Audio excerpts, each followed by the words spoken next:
I told you it was coming. I said they'd go for central bank digital currencies, a cashless society, and the arguments for it are clear. It'll be quick, easy, cheap to transact. There'll be no problems at all, no loose change lying around. There'll be lots and lots of arguments for it. Well, this week, the Chancellor of the Exchequer and the Bank of England have said by 2030, Britcoin, a central bank digital currency, will be up and running. It will, to begin with, be limited in scope, but with huge ambitions for the years to come.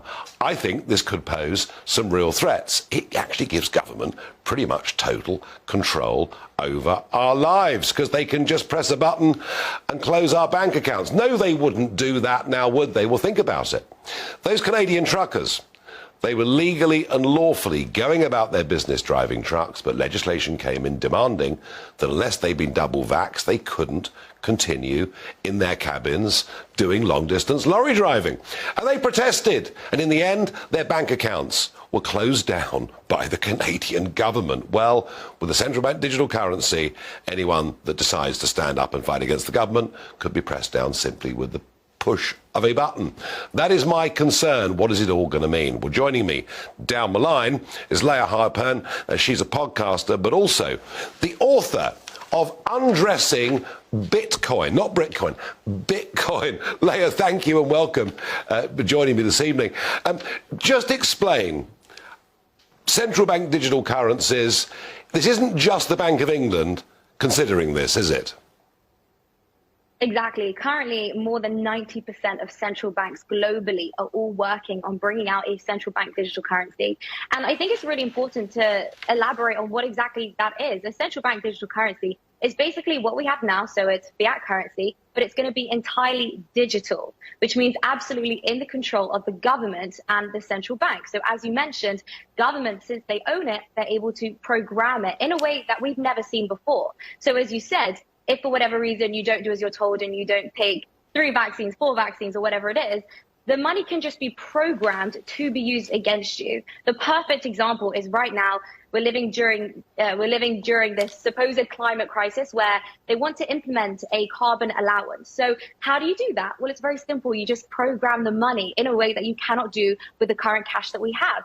You program the money. So if, for example, you have a barbecue and you want to buy some steaks, some burgers, some sausages, whatever it is, you could actually reach your carbon allowance. And when you go to fill up your car, it could get declined because you reach your carbon allowance. So it's a really efficient way for governments to implement their political and woke agendas through the money. Well, all of this, of course, Leah, all of this will be denied at every stage by government. But when you look at the incredible overreach of government over the course of the last few years, nothing is impossible. Now, I know that you are a great advocate for Bitcoin, perhaps for other cryptocurrencies too. And it's, you know, this program is not here to give investment advice, but I'm thinking to myself, if we move towards full central bank digital currencies, and I don't want government to control potentially every aspect of my life, presumably this could be the biggest thing that's ever happened to Bitcoin and other crypto coins. Absolutely. During the time of the truckers, we used to say that Justin Trudeau was the best advocate for Bitcoin, because with Bitcoin, when you hold it correctly in a non-custodial wallet, which means outside of any CEO or centralized control, nobody can freeze it. Nobody can touch your funds as long as it's in a non-custodial wallet. And that's the most important thing. And, you know, you don't have to buy Bitcoin for an investment purposes.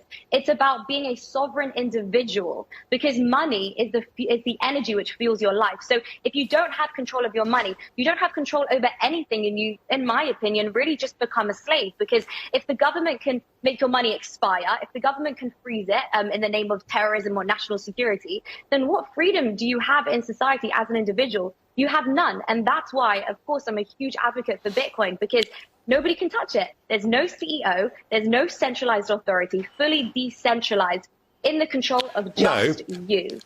But number one, you know, we've got to be honest, it is extremely volatile in terms of price. And number two, we have seen a very large number of bankruptcies in what is a pretty unregulated market. So there are risks here, aren't there? So I'll start with the price. Firstly, it is volatile. Everything is volatile. But if you zoom out and look at Bitcoin over the last decade, you can see that it is moving on an upward trajectory. Again, this isn't investment advice, but long term, if you do zoom out, it does seem to be some form of store of value. Secondly, with regards to bankruptcies, those are centralized exchanges.